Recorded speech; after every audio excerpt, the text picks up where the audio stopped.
Hoy, desde el área de prevención de Proyecto Hombre, queremos compartir con todos vosotros y con todas vosotras cómo nos afectan los modelos de belleza sociales. La belleza es definida como la cualidad que tienen las cosas o personas que generan placer visual, deleite o admiración. Sin embargo, la percepción por lo hermoso no es nueva, ya que el sentido de la belleza es innato y ha existido desde siempre. Es parte universal de la experiencia humana, proporcionada por una construcción mental y por aspectos socioculturales como la historia, la religión, la época, el país donde se vive, entre otros. Todos estos factores determinan la variación en el modo de entender la belleza en las diferentes culturas, en las diferentes épocas y sociedades. Pero en la actualidad, la sociedad occidental y los medios de comunicación de masa, a quienes se les ha otorgado el papel de transmisores de valores y modelos de conducta, se han encargado de darle un sentido vanidoso y de valoración exagerada a la belleza física y a las formas corporales, y han generado que ésta sea un valor social agregado,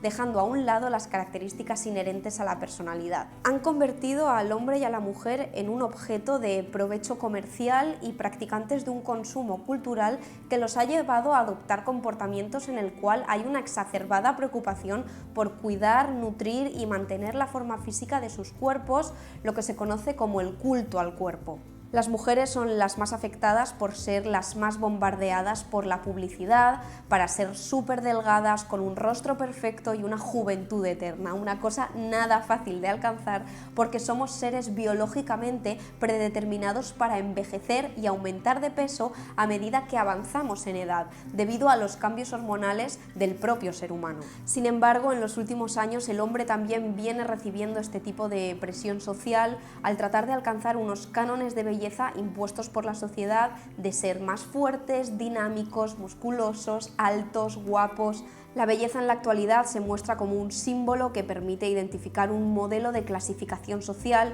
debido a que el cuerpo se ha convertido en un objeto que se moldea a gustos según los modelos estéticos que estén en vigencia, y a la belleza se le ha otorgado un carácter de éxito profesional y social. Pero, ¿qué pasa con aquellas personas que se alejan de estas exigencias sociales de belleza física?